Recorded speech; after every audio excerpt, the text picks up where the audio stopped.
Management ya klabu ya Simba imetoa taarifa kwa umma kuelekea mchezo wa ligi kuu NBC dhidi ya Yanga kwamba Simba hatoshiriki mchezo huo, huku TFF ikiagiza mchezo huo uchezwe.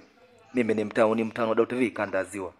Kwa mujibu wa kanuni ya 17 mabano 45 ya kanuni za ligi kuu bara, timu ngeni ina haki ya kufanya mazoezi kwenye uwanja wa mechi angalau mara moja kabla ya siku ya mechi husika, muda tarajiwa kwa mchezo husika.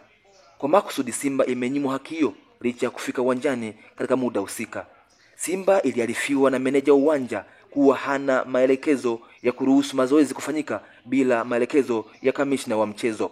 Pamoja na kamishna wa mchezo husika kufika, mabouncer wa klabu ya Yanga katika taarifa hiyo ya umma kutoka Simba inaeleza walivamia msafara wa Simba huku wakiendelea na vurugu na kuwazuia msafara wa Simba kuingia uwanjani kufanya mazoezi. Baada ya zaidi ya masaa mawili Simba waliondoka eneo la uwanja kwa sababu za kiusalama. Kwa sababu hizo Simba hatoshiriki mchezo huo.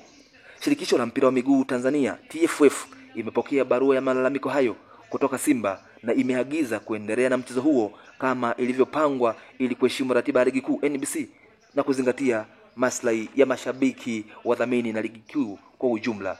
Pamoja na malalamiko hayo ya Simba, TFF imewajulisha kwamba kwa mujibu wa kanuni ya 15 mabano 10 ya kanuni za ligi kuu bara, timu yoyote inayoshiriki ligi kuu ina wajibu wa kushiriki michezo yote iliyoratibiwa na kuandaliwa na TFF bila kukosa, isipokuwa kutakuwepo na sababu maalumu zilizoidhinishwa rasmi na shirikisho.